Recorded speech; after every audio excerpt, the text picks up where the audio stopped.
Hello everyone, good morning. সকালবেলা ঘুম থেকে উঠে আমি বিছানা গুছাচ্ছি আর আমার ছেলে দেখো খুব সুন্দরভাবে দেখছে আমার কাজকর্ম। আমার ছেলেটা ভাবে আমি যেন সবসময় ওর চোখের সামনে থাকি, আমি ওর চোখের সামনে থেকে সরে গেলে ও চিৎকার করতে থাকে। এখন ওকে মায়ের কাছে একটু ধরে বেঁধে রেখে আসলাম।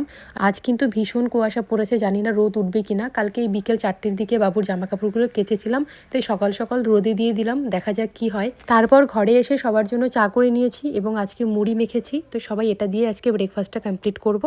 আর বাবুর জন্য এদিকে বানিয়েছি দুটো খেজুর দিয়ে সুজি। রোজ বাবুকে কিন্তু আমি দুটো করে খেজুর দিই, এক এক দিন এক এক রকমভাবে রান্না করে দেই। খেজুর দিয়েই এক এক দিন এক এক রকম ব্রেকফাস্ট বাবুকে বানিয়ে দিই, আস্তে আস্তে শেয়ার করব।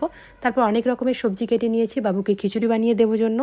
আর আমি এদিকে রান্না বান্না কমপ্লিট করে আজকে শাড়ি পরে নিয়েছি স্নান করার পর। মাঝে মাঝেই আমার শাড়ি পরতে ইচ্ছে করে এবং নতুন বৌদির মতো একটু মাথা ভরে সিঁদুর পরে সাজতে ইচ্ছে করে, তাই আজকেও সেজেছিলাম।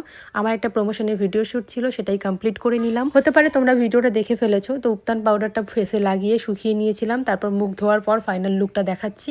আসলে জিনিসটা সত্যিই খুবই ভালো। তারপর আমি স্কিন কেয়ার করে নিচ্ছিলাম, যেটা আমি রেগুলার করি। তো আজকে একটু দেরি করে করেছি যেহেতু প্রমোশনের ভিডিওর শ্যুট ছিল। রাতের বেলা তোমার দাদাভাই আমাকে এনে দিয়েছে চিকেন ললিপপ আর বিরিয়ানি, সেটা দিয়ে আজকে রাতের ডিনারটা আমি কমপ্লিট করলাম। তো চলো আজকের মতো টাটা, গুড নাইট।